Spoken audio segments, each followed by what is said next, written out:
été classé 3e puis 2e plus belle baie du monde. Il a été couronné en 2001 plus grand voilier de croisière entièrement gréé, actuellement en service par le livre Guinness des records. Ces deux-là étaient faits pour se rencontrer. Tous les ans, à pareille époque, le majestueux Royal Clipper vient rejoindre sa belle descente de l'autre côté de l'Atlantique. Regard sur cette tendre idylle qui dure depuis des années.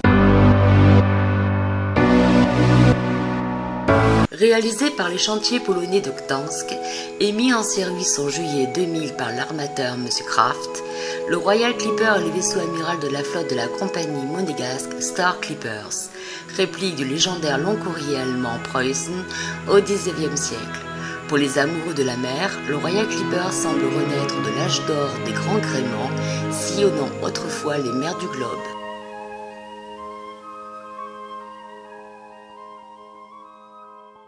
Le Royal Clipper vogue en Méditerranée dès avril, durant toute la saison estivale, au gré des escales emblématiques telles que Istanbul, Çanakkale, Dikili, Kuşadası en Turquie, le riche patrimoine historique des Cyclades grecques, ou encore des cités mythiques en Grèce telles que Athènes, le mont Athos, la magnifique contrée de Kotor dans le Monténégro, les villes-musées du Dubrovnik, Var en Croatie, l'incontournable terre des volcans de Messine en Sicile, la chaîne de falaises le long de Sorrente, les multiples richesses du port maritime de Civitavecchia, l'île de beauté avec Bonifacio, la richesse culturelle de Ibiza et de Minorque dans les Baléares, l'incomparable beauté des villes espagnoles de Cadiz et de Lisbonne, la féerie des villes marocaines Safi, Casablanca, Tanger et la port de l'océan Atlantique Santa Cruz et Tenerife.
Tel un oiseau migrateur dès la fin du mois d'octobre, le Royal Clipper quitte l'effervescence de son port d'attache de Civitavecchia et rejoint les Canaries pour mettre le cap vers des latitudes plus clémentes dans les mers chaudes des Caraïbes.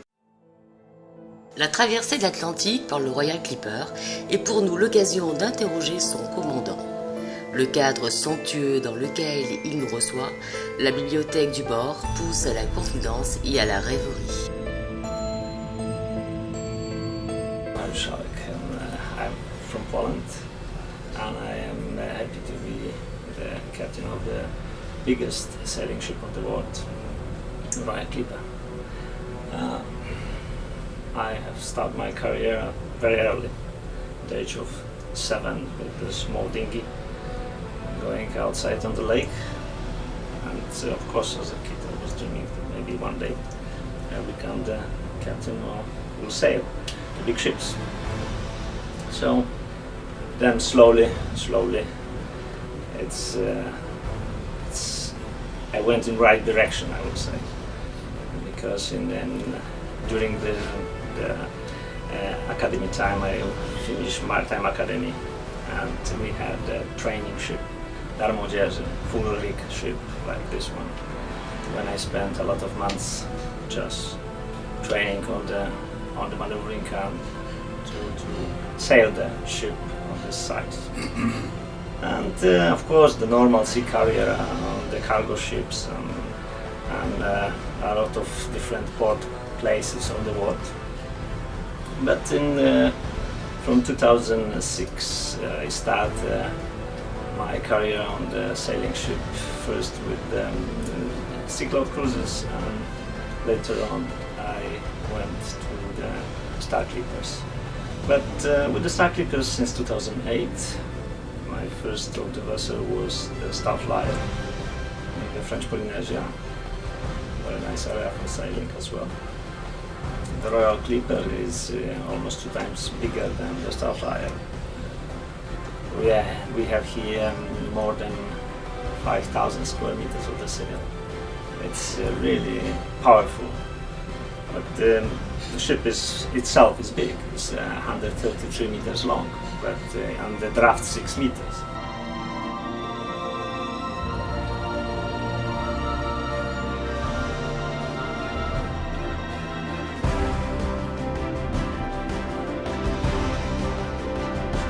We can sail with the speed 17 knots. Under the full sail, which is 42 sails, like I said, 5,000 square meters. And it's very comfortable because of the it's full rig ship, so you have more square sails, and that gives you the chance to keep the vessel in the very stable ship, prepared for the long journey. Just a week ago we finished our crossing of Atlantic. It was beautiful sailing with the trade winds, and it's really something what I will recommend to anyone who is interested with the sailing. Because sailing on this ship under the full sails is something unforgettable. So sailing for you is like a passion? It's more the passion that you need to love this, because otherwise you will not find the attraction. I mean, this is something what is inside the people. You like something or not. The sailing for me was from the childhood something what I want to do. So this one is just dream job and dream ship. You need to know the ship. You need to be involved with all kind of tasks on the ship, and especially when you're sailing, you have these feelings that everything is working properly, that the sails are trimmed nicely, and everything is working to the maximum what you can get from the sails. And of course, the most important is the crew of the ship, because the crew is making the atmosphere on the ship. And that's what we have. We have really very good crew, and on this ship we have now, in the present moment, we have 106 crew members. Can you imagine 106 crew members for now 186 guests? So it's more than one crew member for 2 guests. So it's really good rates, and the services is excellent. That's of course that's up to the guests to say that our service is excellent or not. But I can say that the atmosphere on the vessel is more familiar, like a family, big family, than many passengers and the guests of the house and the guests of the owners.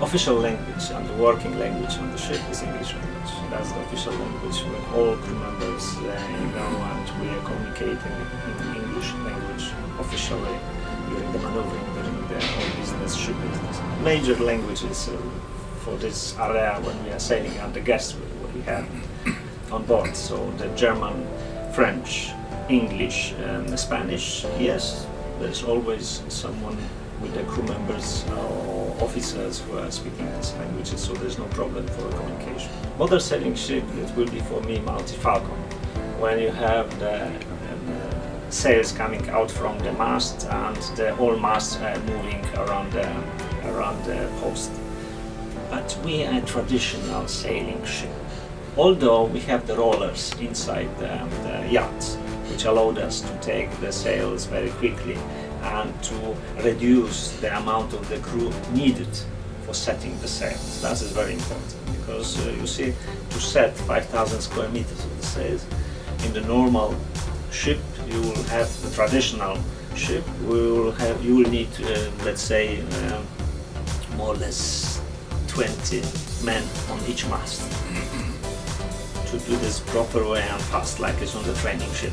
You have at least 20. Additionally, crew who you have to have in case of traditional way of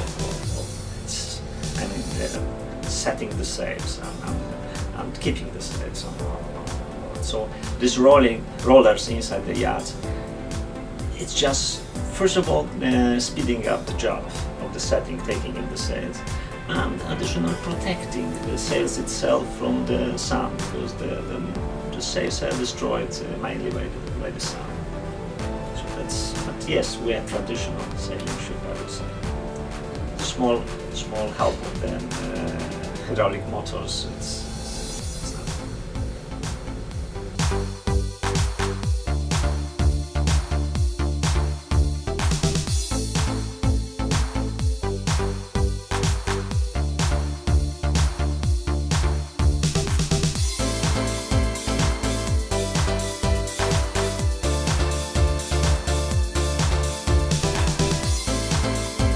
Of course, I am proud to be captain of the sailing ship. That is, like I said before, that was the dream job from the childhood. So it's something else to be able to move and maneuver the ship under the sails, then under the engine, but to sail the ship like this and using just pure power of the nature, like the wind. This is something else. And if you look in the history back, that was the time the sailing ships, they were always in the moment of discovery or in the moment of the big romance and things like that. The sailing is all around us. I mean, even nowadays you have more yachts, small boats which are going around.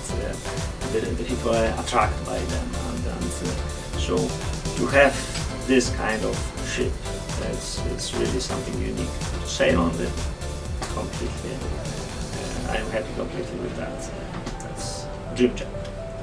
And when we sail on this kind of vessel, it means adventure. It is connected, you know. This is like something what you cannot. You always expect something, you know, like adventure, crossing the seas under the sails. You always keep in mind the books with description of the big storms and huge waves coming and crashing the ships and things like that. But the sailing, crossing Atlantic on the sailing ship, it's completely something unique. You are not fighting with the sea. You're using the sea, using the wind to cross. You like I told you before, the traditional way to going from Europe to South America and to Central America was trade winds. So we start somewhere around the Cape Verde and we're going to the Barbados with the trade wind. With the wind, it's always pushing you and always slide. This is something unique and it's very, very nice. The guests love it. In a word, it's fantastic. It is fantastic and it's very, very great experience for the guests. You can feel and you can see the size of the ship, which is pushed by the wind. It's driven by the wind. It's amazing feeling, and it's so quiet. You can hear the wind. You can. Yes, I know it's better than other engine. You know what is most important? Is this feeling of the sea, because you are outside on deck. You almost can touch the sea, and you have this smell of the sea, the wind. You cannot compare to this to crossing with the enclosed spaces when you're inside, like in a hotel. It's nice maybe, but I prefer to be in the sailing ship. Because you are, for example, you are a little bit in the heart of the sea. I mean, you're enveloped. You feel everything. And I know that a captain on a sailing yacht has to be aware of all the noises. Of course, you hear the ship. You hear the ship when you're going in the evening on deck, and you can hear if everything is working properly, if something is banging somewhere, or you have. It's normal. Yes. If you know the ship, you know how she reacts on any change of the weather and the waves. So this is nothing. There's no difference between feeling of the small yacht and the big ship. You need to know the ship, and you know what to do, how to deal with some things, some weather change. You're like the father. Maybe not the father, you know. The vessel is she. So. Yes, I know in English. For us, it's the opposite. Okay, it's there's of course a lot of superstitions. The sailors are superstitious, and so it's that's one of the things is they're saying that's why it's so bad when the woman is coming on board, because she's always jealous. So it's like that. But of course, there's a lot of superstitious things, but at sea, because everything came from the past when it couldn't be explained, the thing. So the best was explanation, something else, you know, like some third force or something. It's doing the things for. But well, believe me. Sailing and adventure, that's equal.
À partir de Bridgetown, capitale de la Barbade, l'île Corail, toute voile dehors, le Royal Clipper est fin prêt pour sa saison dans les Caraïbes et poursuit sa route maritime vers Saint-Vincent et les Grenadines. C'est alors un véritable chapelet d'îles avec des escales prestigieuses telles que les lagons de Rêve et les récifs de corail des Tobago Cays, Saint-Georges, l'élégante capitale de la Grenade, Kingstown et son patrimoine historique, Admiralty Bay et ses plages de sable blanc sur l'île de Bequia, Marigot Bay et sa splendide marina sur l'île de Sainte-Lucie, Fort-de-France et son centre historique en Martinique, Cabri et son magnifique parc national en Dominique, avant d'arriver à Terre de Haut dans notre archipel des Saintes.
La semaine prochaine, nous profiterons de son escale saintoise pour découvrir le Royal Clipper et son univers de luxe dans un cadre romantique. De la quille à la une, il vous montrera que sa beauté extérieure se voit aussi à l'intérieur.